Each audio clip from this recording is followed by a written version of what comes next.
ತುಮಕೂರು ವಾಯ್ಸ್ಗೆ ಸ್ವಾಗತ ಸ್ನೇಹಿತರೆ. ಸಬ್ಸ್ಕ್ರೈಬ್ ಆಗಿಲ್ಲ ಅಂದ್ರೆ ಈಗಲೇ ಈ ಕೆಳಗೆ ಕಾಣುವ ಸಬ್ಸ್ಕ್ರೈಬ್ ಬಟನ್ಗೆ ಈಗಲೇ ಕ್ಲಿಕ್ ಮಾಡಿ. ನಾವು ಮಾಡುವ ವಿಡಿಯೋಗಳ ನೋಟಿಫಿಕೇಶನ್ಗಾಗಿ ಬೆಲ್ ಐಕಾನ್ ಅನ್ನ ಪ್ರೆಸ್ ಮಾಡೋದನ್ನ ಮರಿಬೇಡಿ. ರಾಜ್ಯದಲ್ಲಿ ಅತಿ ಹೆಚ್ಚು ತೆಂಗು ಬೆಳೆಯುವ ಕಲ್ಪತರು ನಾಡೆಂದೇ ಪ್ರಖ್ಯಾತಿಯನ್ನು ಪಡೆದಿರುವಂತಹ ತುಮಕೂರಿನಲ್ಲಿ ಹುಂಡೆ ಕೊಬ್ಬರಿ ಖರೀದಿ ಕೇಂದ್ರದ ಉದ್ಘಾಟನೆಯನ್ನು ಹಮ್ಮಿಕೊಳ್ಳಲಾಗಿದ್ದು, ತುಮಕೂರಿನ ತಾಲೂಕು ಇರ್ಬೋದು,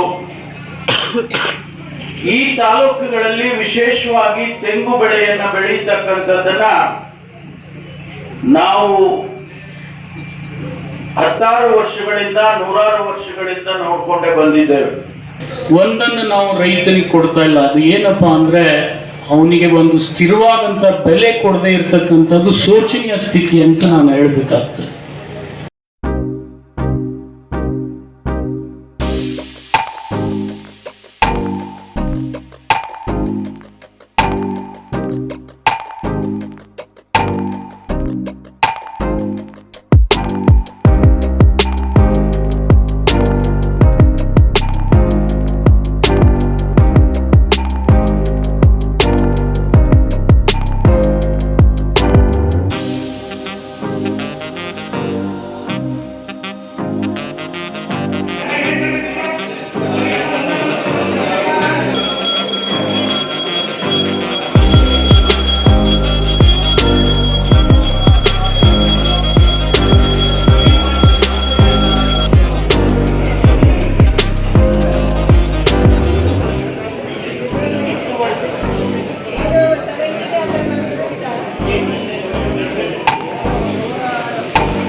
ರಾಜ್ಯ ಸರ್ಕಾರ ಈಗಾಗಲೇ ನಾವು ನಮ್ಮ ಡೆಪ್ಯೂಟಿ ಕಮಿಷನರ್ಗಳಿಗೆ ಅವರಿಗಾಗಲೇ ಹಣ ಕೊಟ್ಟಿದ್ದೀವಿ. ಅವ್ರ ಹತ್ರ PD ಅಕೌಂಟ್ ಅಲ್ಲಿ ಬಹುಶಃ ನಮ್ಮ ಜಿಲ್ಲೆನಲ್ಲಿ ಒಂದು 30 ಕೋಟಿ ದುಡ್ಡಿದೆ. 30 ಕೋಟಿ ದುಡ್ಡು ಡೆಪ್ಯೂಟಿ ಕಮಿಷನರ್ ಹತ್ರ ಇದೆ. ಹಳೇದೊಂದು 20 ಇತ್ತು, ಈಗ ಒಂದು 15 ಕೋಟಿ ಕೊಟ್ಟಿದ್ದೇವೆ. ಅವ್ರ ಹತ್ರ 30 ಕೋಟಿಗೂ ಹೆಚ್ಚು ಹಣ ಇದೆ. ಇದರಲ್ಲಿ ನಾವು ಮ್ಯಾನೇಜ್ ಮಾಡ್ತೇವೆ, ಸ್ವಲ್ಪ ದಿವಸ ಮ್ಯಾನೇಜ್ ಮಾಡಬಹುದು. ಆದ್ರೆ ಕೇಂದ್ರ ಸರ್ಕಾರ ಹಿರಿಯಣ್ಣ, ಕೇಂದ್ರ ಸರ್ಕಾರ ನಮಗೆ ಹಿರಿಯಣ್ಣ. ಅದಕ್ಕಾಗಿ ನೀವು ದಯಮಾಡಿ ತಮ್ಮ ಇನ್ಫ್ಲೂಯೆನ್ಸ್ ಅನ್ನ ಉಪಯೋಗ ಮಾಡಿ ನಮಗೆ NDRF ನಲ್ಲಾಗ್ಲಿ ಅಥವಾ ನಾವು ಕೊಟ್ಟಿರ್ತಕ್ಕಂಥ ಬೇಡಿಕೆಗಾಗ್ಲಿ ಗೃಹ ಮಂತ್ರಿಗಳ ಹತ್ರ, ಪ್ರಧಾನ ಮಂತ್ರಿಗಳ ಹತ್ರ ನಮ್ಮ ರಾಜ್ಯಕ್ಕೆ ಒಂದಿಷ್ಟು ಸಹಾಯವನ್ನ ಮಾಡಲೇಬೇಕು.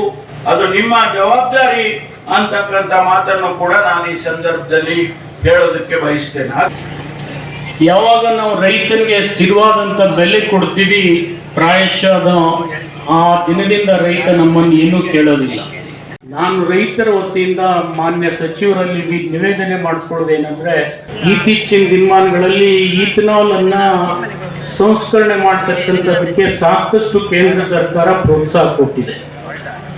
ನಿಮ್ಗೆಲ್ಲ ಗೊತ್ತಿದೆ, ಕಬ್ಬಿನ ರಸದಿಂದ ನಾವಿವತ್ತು ಪೆಟ್ರೋಲ್ ಅನ್ನ ಉತ್ಪಾದನೆ ಮಾಡತಕ್ಕಂಥ ಹಂತಕ್ಕೆ ಬಂದಿದ್ದೀವಿ.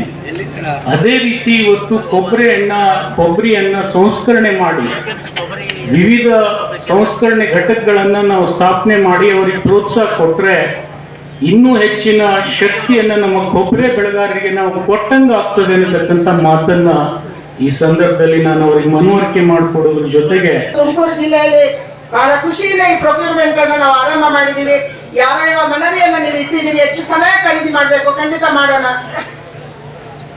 ಹೆಚ್ಚು ಇದನ್ನ ಬಯೋಮೆಟ್ರಿಕ್ ಆಧಾರದಲ್ಲಿ ರೈತರ ಖಾತೆಗೆ ಹೋಗುವಂತೆ ಮಾಡಬೇಕು, ಖಂಡಿತ ಇದು ಮಾಡಬೇಕು, ಕಂಪಲ್ಸರಿ ಆಗಿ ಮಾಡಬೇಕು ಅನ್ನುವಂತ ಸೂಚನೆಯನ್ನ ನಾವು ಈಗಾಗಲೇ ಕೇಂದ್ರ ಸರ್ಕಾರ ಕೊಟ್ಟಿದೆ. ಅದನ್ನ ನಮ್ಮ ಜಿಲ್ಲೆಯ ಅಧಿಕಾರಿಗಳು ಮತ್ತು ನಮ್ಮ ಮಾರಾಟ ಮಹಾಕೇಂದ್ರದ ಎಲ್ಲ ಅಧಿಕಾರಿಗಳು ಫಾಲೋ ಮಾಡ್ತಾರೆ ಅನ್ನುವಂತ ವಿಶ್ವಾಸ ಇದೆ. ಈ ವಿಶ್ವಾಸದಿಂದ ಮುಂದಕ್ಕೆ ಹೋಗೋಣ. ಖಂಡಿತ ರೈತರ ಜೊತೆ ಭಾರತ ಸರ್ಕಾರ ಇದೆ. ಭಾರತ ಸರ್ಕಾರದ ಯೋಜನೆಯನ್ನ ಇಂಪ್ಲಿಮೆಂಟ್ ಮಾಡಕ್ಕೆ ಖಂಡಿತ ರಾಜ್ಯ ಸರ್ಕಾರ ಕೂಡ ಮುಂದೆ ಬರುತ್ತೆ ಅನ್ನುವಂತ ವಿಶ್ವಾಸ ನಮ್ಮ ಮೇಲೆ ಇದೆ. ಯಾಕಂದ್ರೆ ರೈತ ಇಲ್ಲ ಅಂದ್ರೆ ಯಾವುದು ಭೂಮಿಯಲ್ಲಿ ಇರೋಕ್ಕೆ ಸಾಧ್ಯ ಇಲ್ಲ. ಎಲ್ಲ ಸಂಕಷ್ಟದ ಕಾಲದಲ್ಲಿ ಕೂಡ ಕೆಲವು ಕೊರೋನಾದ ಸಂದರ್ಭದಲ್ಲಿ ಬೇರೆ ದೇಶದಲ್ಲಿ ಹಣ್ಣು ತರಕಾರಿ ಹಾಲು ಸಿಗದಿದ್ದಾಗ ಕೂಡ ಭಾರತದಲ್ಲಿ ಧಾನ್ಯಕ್ಕೆ, ಅಕ್ಕಿಗೆ ಅಥವಾ ಬೇಳೆಗೆ ಅಥವಾ ಹಣ್ಣಿಗೆ ಅಥವಾ ತರಕಾರಿಗೆ ಅಥವಾ ಹಾಲಿಗೆ ಕೊರತೆ ಇಲ್ಲದಂತೆ ಮಾಡಿದಂತ ಒಂದು ದೊಡ್ಡ ಕೀರ್ತಿ ನಮ್ಮ ರೈತರಿಗೆ ಸಲ್ಲುತ್ತೆ. ಅದಕ್ಕಾಗಿ ನಮ್ಮ ಕೊಬ್ಬರಿ ಬರುವಂತ ದಿನದಲ್ಲಿ ಎಣ್ಣೆ ಆಗ್ಬೇಕು, ಎಣ್ಣೆ ತಿನ್ನುವವರ ಬಾಯಿಗೆ ಹೋಗ್ಬೇಕು. ನಮ್ಮ ಬಾಕಿ ಉಳಿದಂತ ಫುಡ್ ಪ್ರೊಸೆಸಿಂಗ್, ನಮ್ಮ ಚಿಪ್ಪನ್ನ ನಾವು ಬಿಸಾಕದೆ ಅದನ್ನ ಬ್ಲಾಕ್ಗಳಾಗಿ ಮಾಡಿ ಬೇರೆ ರಾಜ್ಯಗಳಿಗೆ, ಬೇರೆ ದೇಶಕ್ಕೆ ಕಳಿಸುವಂತ ಒಂದು ಇಂಡಸ್ಟ್ರಿಯನ್ನ ನಮ್ಮಲ್ಲಿ ಕೂಡ ಮಾಡ್ಬೇಕು. ಇಲ್ಲಿ ಫುಡ್ ಪಾರ್ಕ್ ಇದೆ, ಆ ಫುಡ್ ಪಾರ್ಕ್ ಅಲ್ಲಿ ಬಹಳಷ್ಟು ಕೆಲಸಗಳು ಆಗ್ಬೇಕಾಗಿದೆ, ಬಹಳಷ್ಟು ಇಂಡಸ್ಟ್ರಿಗಳಲ್ಲಿ ಬಂದಿಲ್ಲ. ಅದಕ್ಕಾಗಿ ಅದನ್ನ ಆ ಜಾಗವನ್ನು ಕೂಡ ಸದುಪಯೋಗ ಮಾಡಕ್ಕೆ, ಅದಕ್ಕೆ ಬೇಕಾದಂತ ಹಣಕಾಸಿನ ನೆರವು ಕೊಡಕ್ಕೆ ಖಂಡಿತ ನಮ್ಮ ಸರ್ಕಾರ ಸಿದ್ಧ ಇದೆ ಅನ್ನುವಂತ ಮಾತನ್ನು ಹೇಳಿ ಇವತ್ತು ಕೊಬ್ಬರಿ ಖರೀದಿ ಕೇಂದ್ರವನ್ನ ಬಹಳ ಖುಷಿಯಿಂದ ನಾವು ಆರಂಭ ಮಾಡಿದೀವಿ. ಇದು ಯಶಸ್ವಿ ಆಗ್ಲಿ ಮತ್ತು ರೈತರಿಗೆ, ನಿಜವಾದ ರೈತರಿಗೆ ಸರಿಯಾದ ಬೆಲೆ ಏನು ನಾವು ಫಿಕ್ಸ್ ಮಾಡಿದೀವಿ. ಮತ್ತೆ ಇನ್ನೊಂದು ನಾನು ಶಿವಾನಂದ ಪಾಟೀಲ್ಗೆ ವಿನಂತಿ ಮಾಡುವಂತದ್ದು, ನೀವೇನು 1,500 ಕೊಡ್ತೀವಿ ಅಂತ ಹೇಳಿದೀರಿ, ಅದು ಇನ್ನೂ ಜೀವ ಆಗಿಲ್ಲ ಸರ್. ದಯಮಾಡಿ ನನ್ನ ಜೀವ ಮಾಡುವಂತದನ್ನ ತಕ್ಷಣ ಮಾಡ್ಬೇಕನ್ನುವಂತ ವಿನಂತಿಯನ್ನು ಕೂಡ ನಾವು ಮಾಡ್ತಾ ಇದ್ದೀವಿ. ಯಾಕಂದ್ರೆ ಜೀವ ಆದ್ರೆ ತಕ್ಷಣ ಇದರ ರೇಟ್ ಇನ್ನೂ ಜಾಸ್ತಿ ಆಗುತ್ತೆ. ಈಗೇನು 10,500 ಮಾರ್ಕೆಟ್ ಅಲ್ಲಿ ಇದೆ ಅನ್ನುವಂಥದ್ದು ಇದೆ. ರಾಜ್ಯ ಸರ್ಕಾರ ಇದನ್ನ 13 ಜೀವ ಆದ್ರೆ ಇದು 12,000 ಪ್ಲಸ್ 1,500 ಆಗುತ್ತೆ. ಆವಾಗ ಜೀವ ಆದ್ರೆ ಇದರ ರೇಟ್ ಮಾರ್ಕೆಟ್ ಅಲ್ಲಿ ಇನ್ನೂ ಜಾಸ್ತಿ ಆಗುತ್ತೆ. ಆ ಕಾರಣಕ್ಕಾಗಿ ರೈತರಿಗೆ ಅನುಕೂಲ ಆಗುತ್ತೆ. ಈ ದೃಷ್ಟಿಯಿಂದ ನಾವೆಲ್ಲರೂ ಒಟ್ಟು ಸೇರಿ ನಮ್ಮ ರೈತರ ಕೆಲಸವನ್ನ, ಸೇವೆಯನ್ನು ಮಾಡೋಣ ಅನ್ನುವಂತ ಮಾತನ್ನು ಹೇಳಿ ಈ ಒಂದು ಕಾರ್ಯಕ್ರಮವನ್ನು ವ್ಯವಸ್ಥೆ ಮಾಡಿದಂತ ಎಲ್ಲ ನನ್ನ ಅಧಿಕಾರಿ ಮಿತ್ರರಿಗೆ, ಜಿಲ್ಲಾಡಳಿತಕ್ಕೆ ಮತ್ತು ಸಹಕಾರಿ ಮಹಾಮಂಡಲ ನಫೇಡಿನ ಎಲ್ಲ ಅಧಿಕಾರಿಗಳಿಗೆ ವಂದನೆಯನ್ನು ಸಲ್ಲಿಸಿ, ನಮ್ಮ ಬಹಳ ಪ್ರಮುಖ ಹಿರಿಯ ಸಚಿವರು ಈ ಕಾರ್ಯಕ್ರಮದಲ್ಲಿ ಭಾಗವಹಿಸಿದ್ದಾರೆ. ಇದರ ಗಂಭೀರತೆ ಎಷ್ಟಿದೆ ಅಂತ ಇವಾಗ ನಮ್ಗೆ ಅರ್ಥ ಆಗುತ್ತೆ. ಯಾಕಂದ್ರೆ ಪರಮೇಶ್ವರ್ ಅವರು, ಶಿವಾನಂದ ಪಾಟೀಲ್ ಬಹಳ ಹಿರಿಯ ಸಚಿವರು, ಅವರಿಗೆ ಕೂಡ ವಂದನೆಯನ್ನು ಸಲ್ಲಿಸಿ ನಾನು ಮಾತು